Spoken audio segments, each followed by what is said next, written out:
Welcome, listeners, to www.ironradio.org, the website and podcast for all things strength sports and sports nutrition. With your hosts, Lonnie Lowery.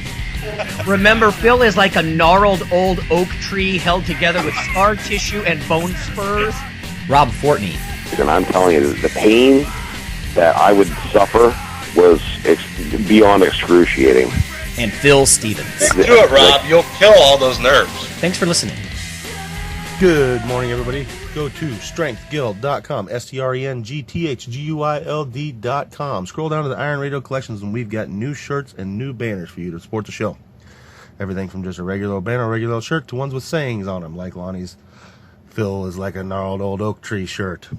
And some news for you, we're going to have some contests for people who own these shirts and things. So if you support the show, we'll let you more on that later. So if you get in on these early, you can be one of the first people to win some prizes. So thank you very much. Go check out the site, strengthguild.com. Scroll down to Iron Radio Collections and support the show. Welcome, Iron Radio listeners. This is Lonnie Lowery. I'm an exercise physiologist, and I'm a licensed nutritionist, and I'm a former competitive bodybuilder.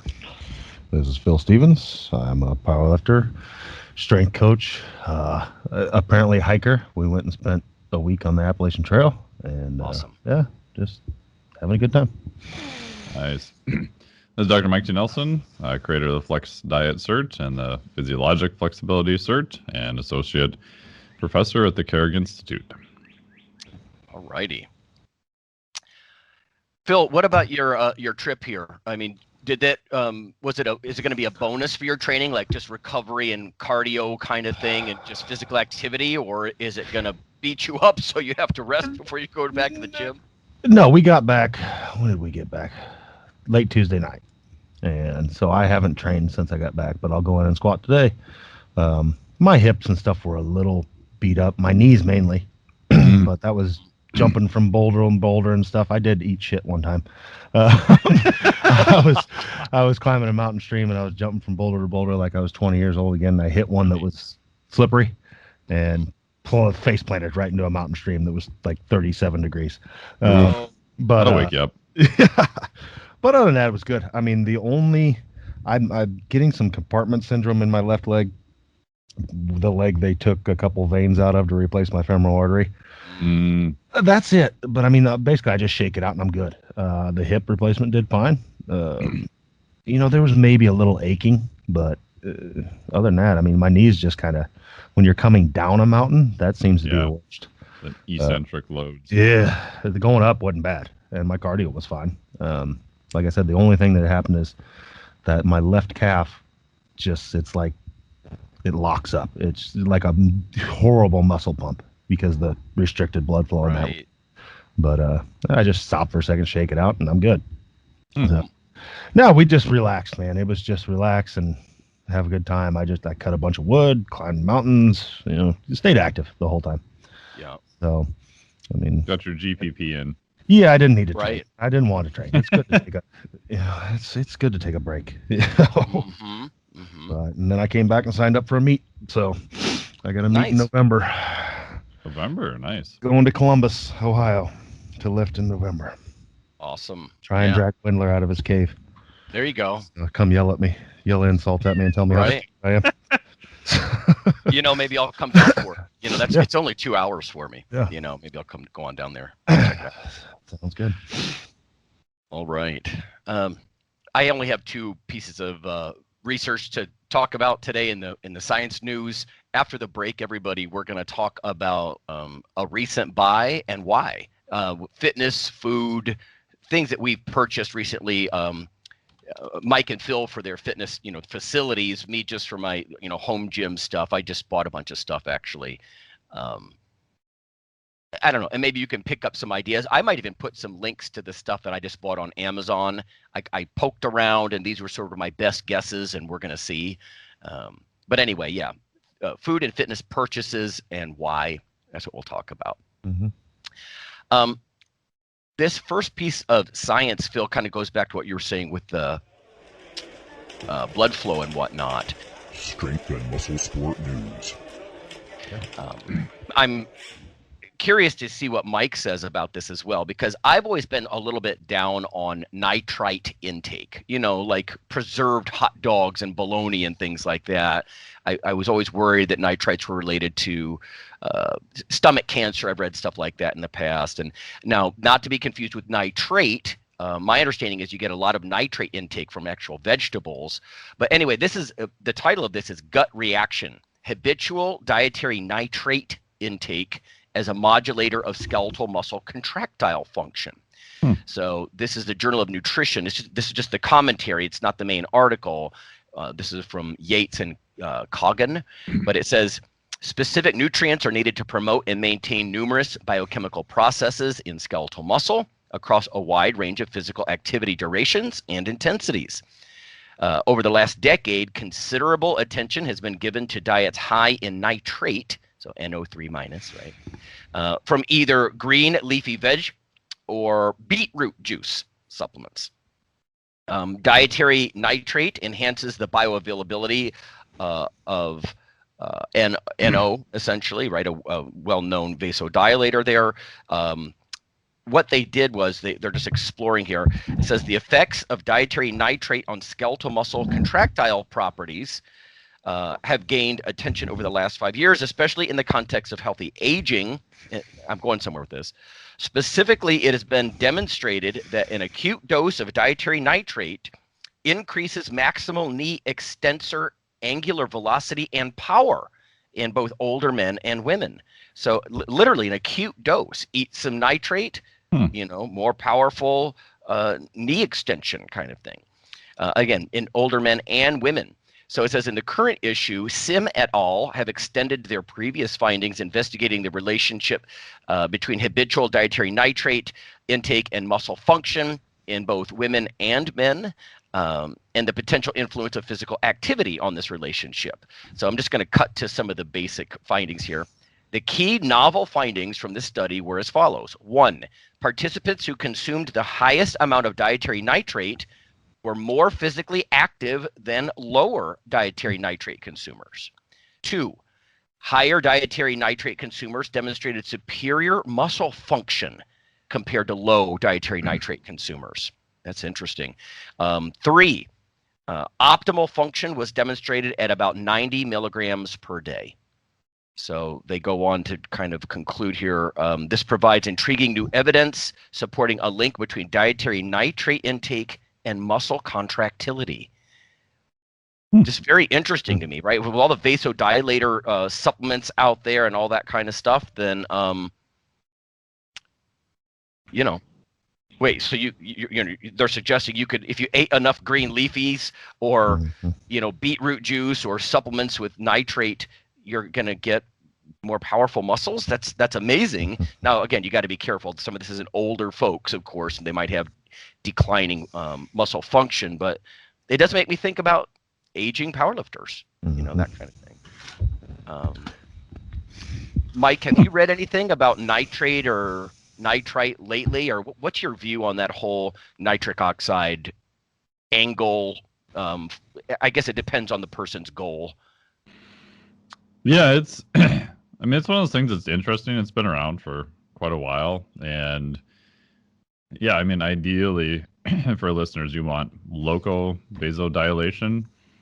So a lot of these supplements that are supposed to, massively vasodilate everything, you would be a puddle on the floor face down. So we did an experiment once where we did flow meter dilation. We're looking at vessel function, and we had to compare it to a chemical dilator.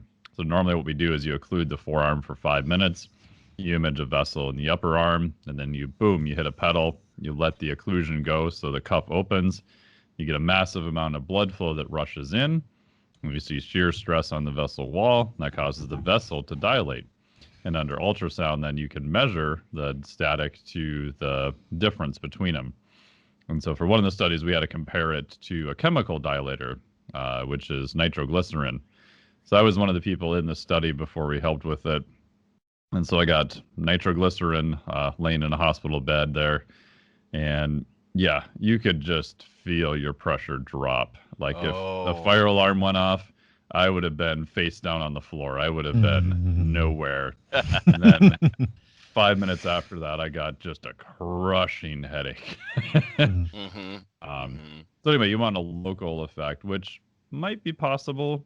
There's some interesting studies on beetroot as a source of nitrates, but the hard part is that almost every single one that I found, and someone can probably write in with an exception, they're not standardized. So you don't know how much is actually in there. Because I bought some recently and I tried it again, and I don't know. I didn't notice a difference, but I'm starting to get to the point now where my poo is turning red, and I'm not sure how much higher I want to go on the dose. There used to be some old supplements that before they kind of pulled them off the market, which I think may have had to do with a patent and FDA and a whole bunch of other monkey motion, but there was nitrate that they had bonded to other compounds, and I think you can still find them. But the early versions tended to work really well. I've tried some of the newer versions, and I don't notice a huge difference with them. But the ones, for whatever reason, that you can't find anymore, they seem to work quite well. So I think there's something there, but I haven't seen the study looking at acute changes in speed and power, which is super interesting. Yeah. In fact, that's why I mentioned it depends on the goal, right? Mike, I remember you and I were at experimental biology, and we said this before on the show, but for new listeners, a lot of people are taking this stuff up with this kind of tangential idea that, if I increase blood flow, I'll be more anabolic, right? Yeah, that kind of idea. And I remember we were watching this talk where they, sort of like your situation, they massively vasodilated people with sodium nitroprusside. There's no question their vascular beds were open. No difference in muscle protein synthesis, right? Unless there was also the right hormonal and nutrient milieu. But the vasodilation itself didn't do anything. And I mean, this was on a scale, a pharmaceutical scale, and it still didn't trigger anabolism. But yeah, here they're saying like almost immediate effects on muscle strength and power, especially as you age. So, I mean, like everything we do, we can speculate on the show here, but I just think this is very cool. In one way, it speaks to the wisdom of Phil that, like, you know, even when you bulk, you do eat your green leafies, you do eat your veg and all this kind of stuff, and then you layer the calorie junk on top of it, but you're still getting, you know, some of these dietary components that are just going to help with muscle strength. Yeah. You know.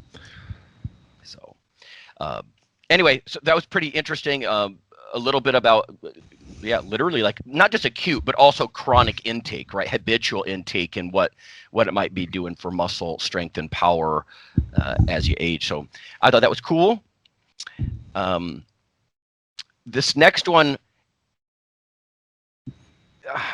I don't want to say it's more interesting to the women, but it might be, not because they used women, but because it's about iron. So the title of this is Short-Term Periods of Strenuous Physical Activity Lower Iron Absorption. This is by Gary Brittenham, American Journal of Clinical Nutrition. This was actually from February of this year, but it says, in this issue of AJCN, Hennigar and colleagues report a meticulously designed controlled investigation with the overall finding that strenuous physical activity decreases iron absorption compared to rest, as assessed using stable iron-based isotopes. So it says, just briefly, 10 volunteer healthy active duty military personnel completed a randomized crossover design involving 2 72-hour periods of simulated sustained military training operations. So probably not that different, Phil, from what you might have been doing, you know, running around, jumping in boulders, and all the things they're doing, but this is more sustained. 60 to 120 minute steady state exercise bouts that led to a high energy expenditure of 5,000 to 6,000 calories a day. So this is hardcore training. Yeah. It says each 72-hour activity phase was followed by a 7-day recovery period during which the volunteers got controlled diets to maintain energy balance, you know, replenish glycogen, that sort of thing. This is what caught my eye because I measured some of this in my dissertation years ago. But the study hypothesized that repeated muscular contractions during strenuous physical activity would result in an inflammatory increase in plasma IL-6. So if people aren't familiar, right, interleukin-6 is one of those catabolic and inflammatory immune substances. Anyway, that in turn would stimulate hepatocytes to produce hepcidin, which is a systemic regulator of iron homeostasis. And let me just kind of cut to the chase. The idea then is that this would decrease iron absorption by obstructing transport of iron from duodenal enterocytes, right, so intestinal cells, into your plasma. During both episodes of strenuous physical activity, IL-6 increased and iron absorption decreased when compared to the initial rest day.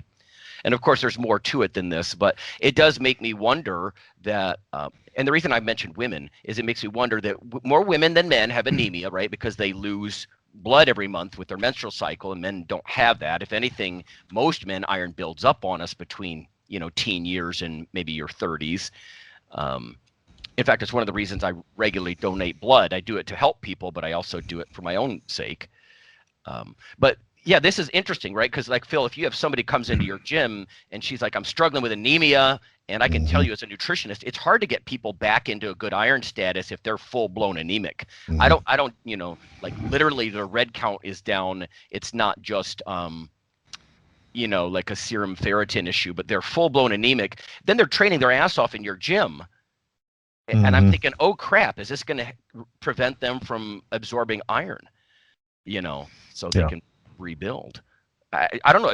Have you ever spoken to women, Phil, that complain about fatigue or anemia, or not as much? Yeah, I've dealt with a few that had it, and like even to the point they had to, go to a clinical setting and get things fixed. And yeah, I mean, it can be a problem. And I try and just get people to eat plenty of red meat, and women, like an easy one is use the cast iron pan as much as you can. And things like that. That's supposed to give you some iron and things like that. But yeah, I mean, it's big. The energy thing is probably the biggest. They'll just be wore out. So, and that's the noticeable thing. And it's just go get your blood tested. It's a pretty simple test. Right. Oh yeah. It costs you a few dollars. At least then you know. Yeah. So you could even just go to the Red Cross to donate, and they'd be like, "Oh, your hemoglobin's too low. We can't take your sample." Yeah. Because medical testing is absurd cost-wise. I'm not dissuading people from going to get medical attention, but I personally, I don't do explorational blood draws. Like you said, for something that simple, I guess you could go to the Red Cross, and oftentimes they'll just use that little HemoQ, and they'll tell you, oh, your hemoglobin's 14, honey, you're fine, to donate, that kind of thing. Fatigue, cold intolerance. People have the chills. They're pale. And it can be a challenge. You don't just eat some meat and then 2 weeks later, oh, I'm not anemic anymore. The time frame can be frustrating, months long. I've seen some data that women in the U.S. from different minority groups, Black women, Hispanic women, they might have more prevalence of anemia and that kind of thing. But I agree with you. Like if you're just eating meat, that's heme iron. That's like 30 or 40% absorbed, as opposed to non-heme iron from cereals and enrichment and plants. You might get a 5 to 9% absorption there. So if you're a vegan, I imagine a lot of your ladies probably, Phil, are not vegan, but this is one of those things where it would add an extra challenge, because then maybe you take vitamin C to enhance the absorption further. But I just thought this was interesting, right? Because I don't know if you guys might have rare peaks where you're training your asses off for 2 hours straight, but day in and day out, 5,000 to 6,000 calorie output. That's huge. That's big. So this is extreme. What about you, Mike? Any thoughts on iron anemia? Do you ever deal with it? Does this concern you? That kind of thing.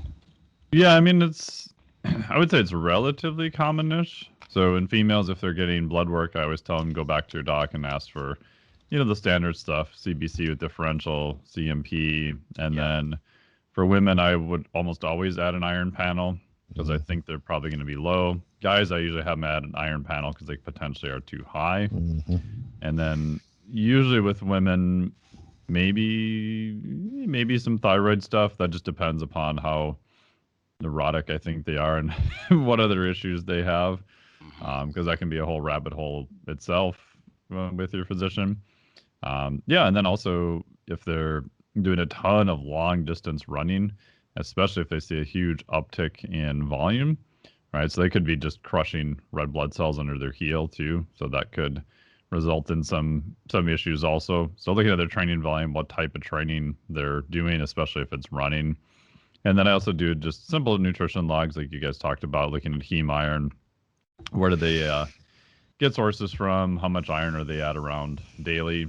So if I'm starting to see that they're low, they don't eat a lot of red meat, maybe they're avoiding it for whatever reason, they have an increase in volume, especially if they start running and they feel low and tired.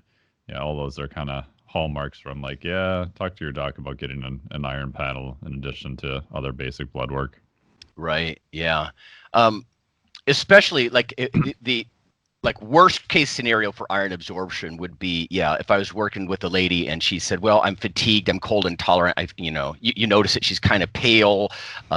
She's vegan. She eats a lot of soluble fiber, phytates, things that are going to block iron absorption, right? Because those things will do that. And on the flip side, animal products, it's not just heme iron, of course, MFP factor. There's a lot of things that help absorb, your body absorb that iron. There was one time in my life I was actually low serum ferritin, which is a sensitive test, right? Long before you get to anemia. But it's because I went through a period of about, it was 6 months to a year where almost exclusively my protein intake was just from dairy, right? Milk, whey shakes, things like that. And I was donating blood every 3 months, right? Because the Red Cross, they get a hold of you, man, and they're vampires. They come back for more. I mean, as soon as they can. They're not irresponsible. And then I'm like, I'm always fatigued, and I had my blood checked, and I'll be damned, I was low ferritin. So it's possible in men if you're completely avoiding meat. And for me, it was just convenience. I wasn't avoiding meat because I'm anti-carnivore. I was avoiding meat because out of convenience. I'm slamming protein shakes at work during 50 and 60-hour weeks kind of thing. But on top of it, importantly, I was also donating blood very regularly. So I think I just drained myself. But it is something to think about. Less likely in the States, especially with men. But at least there's some scenarios for everybody. Yeah, and when you think about this inflammatory response with IL-6 and how that can lead to a cascade of even lower iron absorption, eventually over time you're going to get some erythropoiesis, I think. And we also have to be careful too. I'd be remiss if I didn't at least bring up what you said, Mike, about heel strike hemolysis is a thing. Yeah. But then plasma volume expansion can lead to that sort of pseudo anemia. You're like, oh, I'm low hematocrit. It's like, well, your plasma volume's up about 10%, bro. You're training all the time. So it's a dilutional thing. It's not a low red cell mass kind of thing. So one side note on that too is that sauna can increase plasma volume pretty effectively, especially if it's a new stimulus.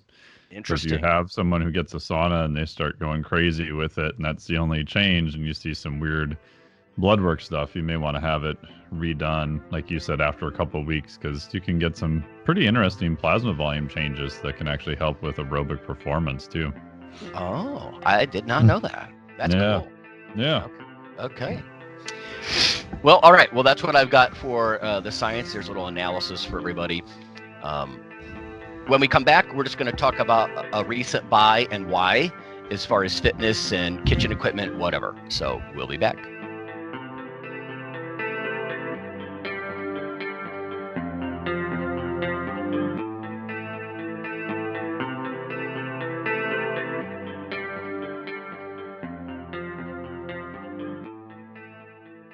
Hello there, ladies and gentlemen. Yeah, you know who this is. So I'm here to tell you about Dr. Mike T. Nelson's new book, Why You Should Eat Keto. I don't do it because, I mean, look at me. Come on, I'm fabulous and I'm fantastic. Anyway, you should text the Keto ebook all in one word to 44222 to receive your free copy. Do it now. Iron Radio is, of course, primarily a podcast. But over the years, there have been technical glitches calling for backup streaming and listeners who wanted the convenience of other sources of audio content. Toward this end, Iron Radio is now simulcast and backed up on YouTube. If needed, please search Lawnman07 or Iron Radio from within YouTube. There's not much video, but if you like to listen through YouTube on a Roku or other living room device, there you go. Okay, listeners, after more than a decade of joining us on the podcast airwaves, you can now also become viewers on YouTube. This is not our usual simple backup of the audio show, but rather a growing body of video taste tests covering various foods of interest to nutrition enthusiasts, bodybuilders, and powerlifters. From within YouTube, simply search for Iron Radio Taste Test or Nutrition Radio Taste Test. In about 15 minutes, we cover taste and texture similar to other products, usefulness to the co-hosts, and whether we would recommend the product to certain clients. You may even want to watch our podcast feed or Facebook group for which products are coming down the pike so you can taste test them with us. Join us for this new monthly project.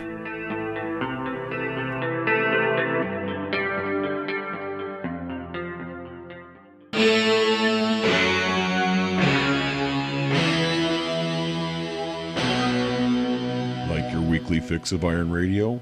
In addition to being a popular institute on iTunes, we are also on email.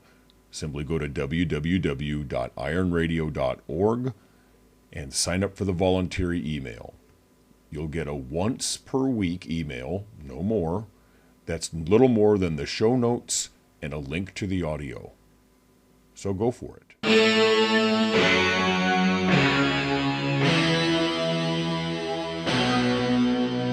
All right, everybody, we're back. It's Mike, it's Phil, and it's Lonnie, and we're going to talk about a recent fitness or food purchase and why we did it. And maybe you can reflect on your own situation in this regard. Phil, you have a massive gym. Let's start with you. Like, what? Maybe what did you start with, and then what's been recent? Like, you know, because I imagine it's more of a nuanced thing that's recent, or I don't know, maybe just an upgrade. What did I start with? That's pretty simple. I mean, I literally started with one power rack, and that's about it. Literally, for the first year, like I had people going to competitions, we floor pressed for all our benching, and it paid off. I mean, it worked well. We didn't even have a bench. Interesting. And so I had everybody floor press, and they got strong. And it's even to the point where I've gone back to some of that. And then we just slowly grew. So I added on a cheap bench, and then I bought an expensive bench. And then the next purchase after that was monolift and competition bench. And then it's just gone on and on from there. Lots of bars. We were talking about this the other day, though, as far as like, because I'm getting more Olympic lifters now, specifically more young ladies. And so I'm needing to buy more 15 kilo good weightlifting bars. And oddly enough, the best bars I've had are not the most expensive. The ones that have lasted the most, I have 2 York training bars, and they both have a decade in them and are like new. Aside from, I mean, you look at them and you can tell they're used, but they still work like new. So I'm buying more of those. They are considerably cheaper. I mean, they're still expensive. You get into those weightlifting bars and you're still talking $400 or $500. Yeah. A bar for a good bar. And you know, right now they're on sale. But that's my next purchase is another York women's bar. But they're time tested. I mean, like I can't argue with 10 years and that thing's still working. And it's not a personal use bar. You know, that's had hundreds of people having daily abuse on this thing. And, you know, I'll oil them 3 times a year. Other than that, it's just lift. So Most recent purchase is probably about a landmine attachment, and then for that also bought what they market it as a linebacker squat attachment for the landmine attachment. But you're able to do rows with it, squat with it, press with it. So it's a neutral grip press overhead, and you can load this thing. And that's been a good addition. I mean, I really like it's good on my shoulders. It's, you're on a pivot point, so you do lose a little bit of that, the balance aspect of it, but it's great for my shoulders, and you can do tons of stuff with it. So which brand did you get, Phil? I got the Titan Fitness one. Okay. Did you like it? Yeah, it's good. I mean, it's held up. I got the original one. They redesigned it, and the original one not very good. The design was too narrow. Someone screwed that up, but I heard the new one is much better. No, it's nice. So we got the newer one, and I don't remember the width in between, but I mean, I'm not a small guy, and it's comfortable for me. But sometimes I'll just press off the shoulder pads for the Viking squat, and I'll put my hands on there, and that's comfortable too. But the only issue we had with it is one of the handles for doing bent over rows stripped, but I fixed that. But I mean, for the price, I couldn't. I can't harp too much. So it's been, and it takes a beating. Like I said, we're in a commercial area, so it's not like that probably wouldn't have happened if it was just one person in their garage. So, we're talking tons of people using it. The only thing that I would say don't get the stand. It's way short, and it only goes so high. Like, it only comes like 3 feet off the ground. It's like, I can't get under there. Yeah. And for it to balance you to load it, that needs reworked to be, it's made for 8-year-olds. So other than that, 8. It's a good piece of equipment. That's our latest purchase. And like I said, I'm going to get some more bars, but that's usually my purchases now are, I don't need any more big equipment. It's more bars and more weights. So, because very barbell based. And then, we'll make more sandbags and more stones and more kegs and things like that. But that stuff's fairly inexpensive. I buy a keg for $50 and fill it with concrete or whatever. So, that's about it for us. Yeah. The whole landmine thing, I'm almost curious to get something like that just for my home setup, because like you, I basically just got a medium range power rack, and I got a utility bench and a barbell. So I do miss, like, honestly, some of your guys might laugh about this, but I like leg presses, especially with my bad knee, my left knee. I'd like to have that option to mix in and not just squat every frickin' time. I don't like lunges. Maybe I should, but so for me, it's almost exclusively with the home lifting. It's just barbell squat, stiff leg deadlifts and things like that. Yeah.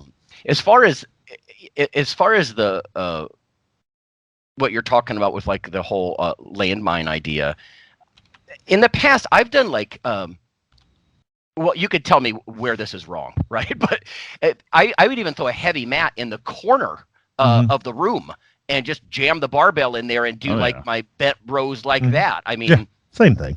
Poor man's option, because it is nice to get that little bit of, like, rotational kind of thing instead of just doing a bent row in the middle of the room. I mean, I like those, but it's nice to be able to do something like just put one of the V-shaped handles, over the end of a 45-pound bar and just do poor man's, bent rows like that, angular bent rows, if you will. Yeah. If you like bent rows, one thing I got recently, and I've had 2 of my clients pick it up, it's from Black Widow Training Gear. It's the thick multi-grip T-bar attachment. So it's a long pipe, and then it's got different neutral grip points on it. So you can do wide, you could do neutral grip, you could do palms up, you could do palms down. And it feels really good off of a landmine. And I like it because you can do, like, for like kind of bodybuilding stuff, Lonnie, you can do mechanical drop sets. So you can start super wide and then you can go narrow, or you can change your grip, and you don't have to change the load on it just by changing the leverage. By just moving your hands to a new position, you can get a fair amount of, drop set type work in. And It feels pretty good too. I really like it. What about a recent fitness purchase, Mike? Anything else to add to this? I would say not recent, but I've had it for quite a while. If people are in a setup kind of like you have, Lonnie, the Neutral Grip Viking press bar. I know Black Widow Training Gear makes one. I think Titan makes one too. It feels really nice, and you don't even need a landmine. There's a little, it's called like a 2-pipe adapter. So if you take the side piece of the rack, you slide this pipe adapter on, and then you can put at 90 degrees, run the bar through it. That allows you to adjust that point up higher. So I'll have like the pivot point, a little bit maybe, below shoulder level, somewhere around there. And it feels really nice. I was kind of surprised that it feels pretty good. Kind of more almost like a machine press. But a lot of the machine press stuff I don't care for, probably because I have long monkey arms. But that one feels really good. Not too expensive either, which is kind of nice. Other stuff I've gotten recently, semi-recently, I got 2 Thomas Inch dumbbell inch replicas. So for people who don't know, it's a solid cast dumbbell with about a 2 3/8 inch handle. It's like the size of a pop can. So I have one now that's 135 pounds, and then I've got one that's close to the actual Thomas Inch, which is 175. Local guy Jason Adamski actually made them. So that's been super fun. What else? I got something that's kind of different if people are into more grip stuff, but they don't know where to start and they just want some accessory. It's called a wrist wrench. This is from Arm Assassins, from Lucas there. And it's pretty ingenious. So what they did is they have this cylinder and they have webbing that wraps around it, and then you attach it to just weight at the bottom. So when you're pulling it, you've got the thicker size, and you can get them in different sizes. But because of the webbing wraps around it, you have this unique, just massive torque through your hand. And it's just really different. Like, I can't find anything else that I get that kind of torque through the hand. Because of the webbing, it's wanting to rip it off on the one side. So that's been pretty fun. If people are looking for weird grip stuff that may have a high transfer to a lot of their other lifts, because doing grippers and stuff like that I think is fun if you're into it, but at some point I just don't see much transfer to any of your other lifts or your life really. And and then the last one I got just recently on our trip, we stopped in at Onnit again. I talked to my good buddy John Wolf there and picked up a set of club bells. So we have 2 5-pound ones, 2 10-pound ones for more mobility, and then I got just a single 20-pound one. So in the morning I've been taking the 5 or 10-pound ones, just doing some light mobility stuff out here in the yard. And that's been good, just getting different movement, different off-axis movement. And the part that I think underestimated about club bells is I knew it, but it's kind of when you feel it, it's because you're holding it at the end, you've got a lever arm. So 10 pounds isn't really that heavy. But when you're holding it at the end now, your wrist and your hand has to stabilize it all the time. So for both pronation, supination, what's called radial and ulnar deviation, so moving your wrist that other direction, so to speak, they work really nice because of the leverage on it. You don't need anything that's super heavy. Just by putting your hands in different positions, you get a lot of those things I find that I'm sometimes missing just in general, especially even with clients. I'm going to start using them because most clients have a lot of what I call mousitis in their hands, and their forearms get super tight, and their wrists and fingers are just stuck in the same position all the time. And you get some good shoulder mobility and just general mobility, and it's just kind of fun too. I think doing different movements and just making stuff up too. I just been doing 5 to 10 minutes in the morning. It's been super nice. You're mentioning shoulder mobility. This might sound funny because I remember this from the 80s and 90s. But I bought an arm blaster. Oh yeah.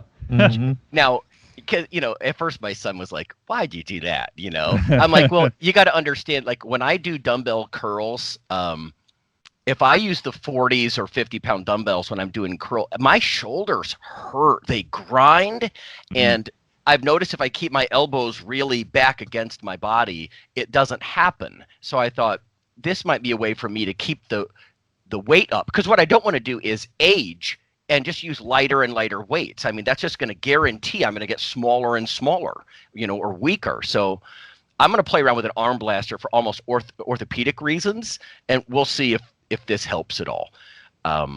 It wasn't expensive. I thought, why not? It's something I can just hang on the wall in the gym. Yeah. What'd be interesting too is to do the opposite also and take a really light weight and do a drag curl. So where for listeners, you have imagine doing a barbell curl, but now keep the barbell next to your torso the entire time. And then I got this from my buddy Adam Glass, who's been on the show before. I'll have clients do isometric stops with it. So come a third of the way up and then pull it down and back against your torso, and then come another third of the way up, pull down and back. Almost more of a mobility back, long head of the bicep type thing to get your arm behind you and try to get some of that mobility range of motion back too would be interesting. Yeah, I do. Sometimes I'll do drag curls. I like the feel of the more rotational, out away from your body. I feel like it's affecting like the biceps insertion a little bit more. Like you I definitely don't know, feel more biceps doing that. I agree. Yeah, but you're right. I mean, it's freaking brilliant. I remember even like Linda Murray and some of the old bodybuilding, with female champions of old, they would talk about drag curls. Definitely an option. Yeah, the Vince Duranda one, I think, if I remember right. Yep. The other major thing I got, other than just some clips and collars and stuff, was I have a short basement, and I don't know if any listeners like. I don't live in what I call a McMansion, right? I live in a century home that I have remodeled, and the basement is low ceiling. Like I cannot stand up and do overhead presses, right, in my basement. But I can put the bar on the very top of the rack. And I bought a pulley system, just a cable pulley system. Maybe I'll put the link on YouTube so people can look at this one. I just browsed around for some of these. A lot of these are inexpensive, and but it had a coupon, and it's if it's 4.5 out of 5 stars with a couple hundred ratings, okay, it's probably not junk. Like I'd be afraid the steel would be crappy, and or the Velcro that you attach the pulley. 'Cause my intent is to either attach it to the rafters or attach it just to literally use the Velcro attachment and wrap it around the Olympic bar that I have at the top of my power rack, and so I can do some triceps push downs. Or I got a pull down just wide bar, that kind of stuff, just so I can expand what I'm able to do. Because like I said with legs, squats is what I do. Squats and squats. And so I want to be able to do like other things instead of just, skull crushers or, just have some options. I like doing high rep push downs, get a nice big pump in your triceps and stuff. It's fun. So I'll dabble around. The brand, let's see here, is RIAI, RIIAI. You see a lot of these, what I assume are Chinese products, flooding the market. And I'm always wondering, is it cheap? Is it not? In fact, I just spoke to someone who's a marketing expert in China. And she was saying a lot of people in China, if they see made in China, they don't want to buy it. And I'm like, wow. Because, here in the States, I think we at least want to say, oh, made in America. That should give you a positive feeling. And they're like, man, if it's made here, I don't want it, So, and again, that's just one person's opinion, but she's a pretty high-end marketing expert. Anyway, yeah, and it's got the little Y strap, because I like to be able to have the different things as far as what I'm grasping, when I do push downs or pull downs or whatever. So I'm just nerdy excited to mess around with this pulley system. They even suggest in some ways that you can attach it to things at the ground and do, like cable curls kind of thing. Okay, so I'll give everybody a report on what I think about this. I spent like a grand total of $140 on everything I bought. So this is low end home stuff, But like I said, if it's 4.5 out of 5 stars with a couple hundred ratings, obviously I'm not going to pull the trigger on something. Oh, it's 5 out of 5 stars with 8 ratings. It's like, yeah, all the employees from the company. So it's kind of bogus, but I'll give it a shot. I even bought a crappy pair of knee wraps until I can get a better pair. Not because I'm squatting that heavy these days, but my left knee is really shot and it just feels better to compress it. But I just bought some crappy ones of those. Anyway. Mark Spud Bartley, I've got his pulley system, and I've had it for almost like 2 years now, and I love it. It's especially if you have a power rack, just being able to add, like you said, Lonnie, that variety. Like press downs have been super helpful, especially with when I was stuck in lockdown doing more bench press stuff. That was really nice, and face pulls, all that kind of stuff. Another tip too that's pretty inexpensive, that all of them will kind of tend to swing. So I bought a bottom attachment that allows you to bring the cable a little bit closer to the bottom. Yes. Just for my setup works better. And then to prevent it from kind of swinging as much, you can buy just a light or cheap chain that's moderately heavy and have that drape off of the side. So the chain will stay in contact with the floor. You get a little progressive resistance too. Clever. And that prevents enough friction and weight just to prevent it from swinging around as much too. So right. No, that's right, because that was my concern too. It's like taking this poor man's approach. I don't have. It's not sliding up and down guides like I take I take for granted in the gym. And the lower strap, the attachment to the weight, it's literally just a strap. Yeah, and it's gonna swing all over the place. I love the chain idea. Totally doing that. Yeah. So I have a couple of different weighted chains, and then I've got some that hang down farther, so I can just clip them on and clip them off if I'm, changing between press downs and then face pulls or overhead tricep extensions or what have you, and that works out pretty good. Right.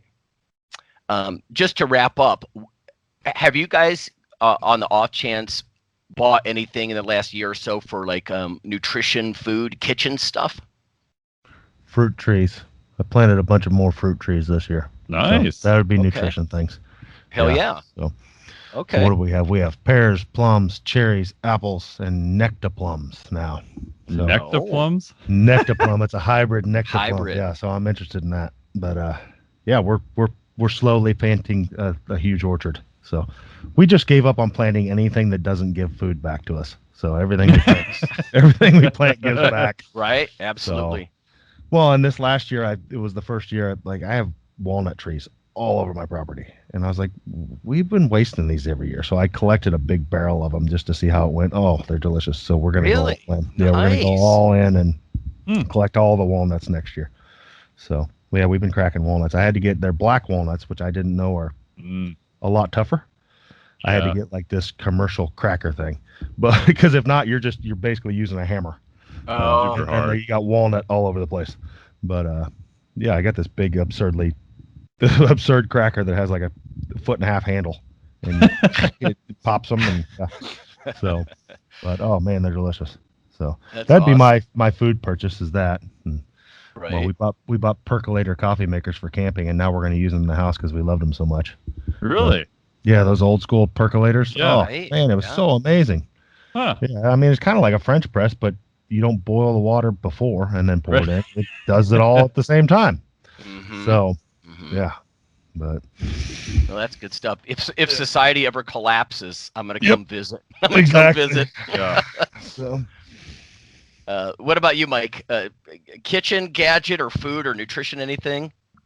A couple of things. Like I said, I started playing around with some more beetroot again. I've done that off and on over the years, so that's been interesting.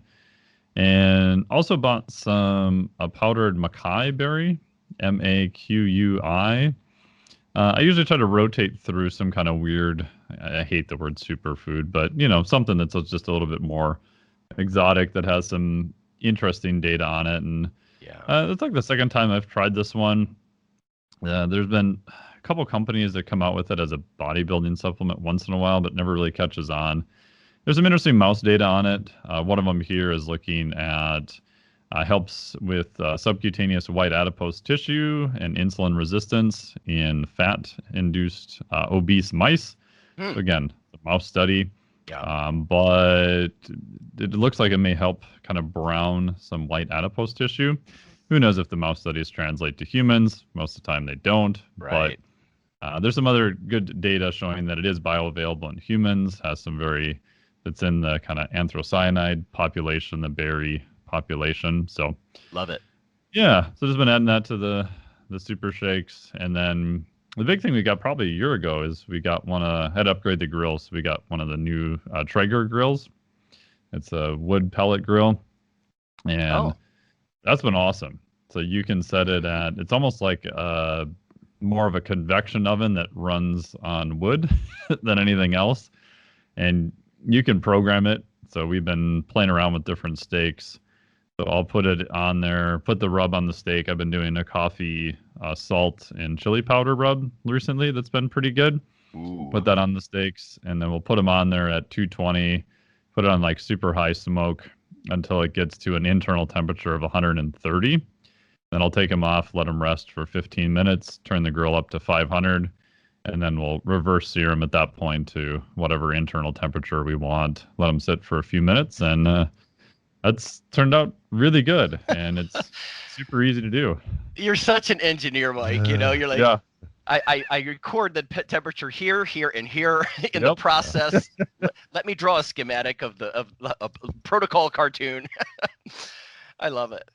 Yeah, and that's what's fun with it. You can play around with all that stuff. And I've used to cooking on an old propane grill forever, and I got pretty good at that. It's not hard, but it's weird not to look at it during the process. Right, because on a propane grill, you're always kind of going out and checking it, and there's spots on the grill that are hot, and your temp's changing. And with this, it's just so controlled. You just literally just set it at different temperatures and see what happens. Right? Yeah. Yep. That's cool. Yeah. I can't say kitchen-wise I bought really anything. I've really expanded over the last 2 years, I guess, the ways I can brew coffee. And now I'm curious about what Phil's talking about. Because I've been looking at those little ways to make cafe cubano, the little metal octagonal things. I don't know much about them, but I'm always looking at different ways to brew coffee. But most recently, it's like I'm digging the French press. I bought a Chemex, which is worth it just for like a whole pot. It's basically pour over for a whole pot. But it's the kind of thing where even if you're not a coffee snob, like I had my parents over, my mom's like, "That's really smooth. What is that?" I'm like, "It's the way I brewed it. It's not a different coffee, because the trick I think with a lot of that stuff is you put not boiling, below boiling water. You soak the grounds in it, not that it's trickling through, but just to soak it. You leave it sit for a minute or so. Then you start, pouring the hot water in and actually filtering through and making the coffee. And oh man. It's good stuff. But yeah, I'm all about the different ways. Cold brew, because each one of these, the different temperatures of water extract different parts of the coffee phytochemicals at different points, and it sometimes it's actually noticeable.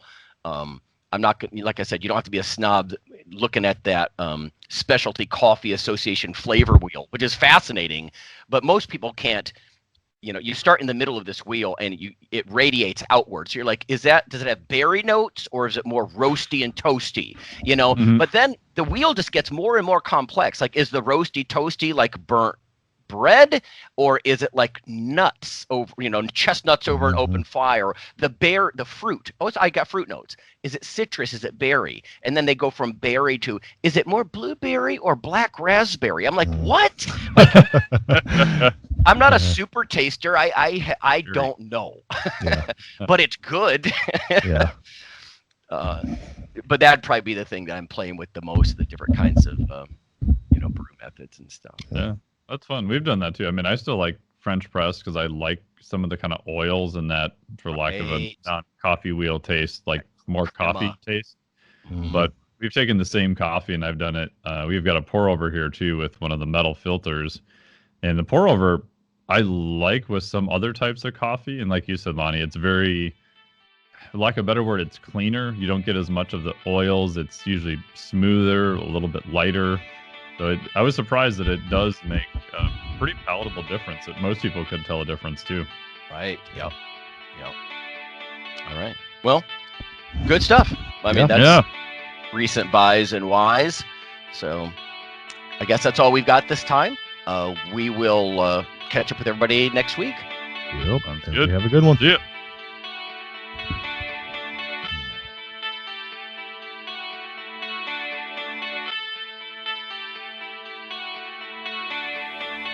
Iron Radio is accepting donations. If you like what we do, the professors, the scientists, the bodybuilding show promoters, the athletes themselves in powerlifting and bodybuilding, please consider making a donation or maybe buying something from the IronRadio.org store. We also are accepting supporting members. So for $4 a month, which is frankly less than the bank sneaks out of your account in fees, you can step up and support a form of sort of public radio for the bodybuilding and powerlifting and strength community. The Iron Radio podcast and all of the audio on ironradio.org is for informational purposes only. If you're interested in starting a diet or exercise program, it's important to check with your physician. Also seek the help of registered dietitians, athletic trainers, and qualified exercise physiologists in order to make the progress that you need.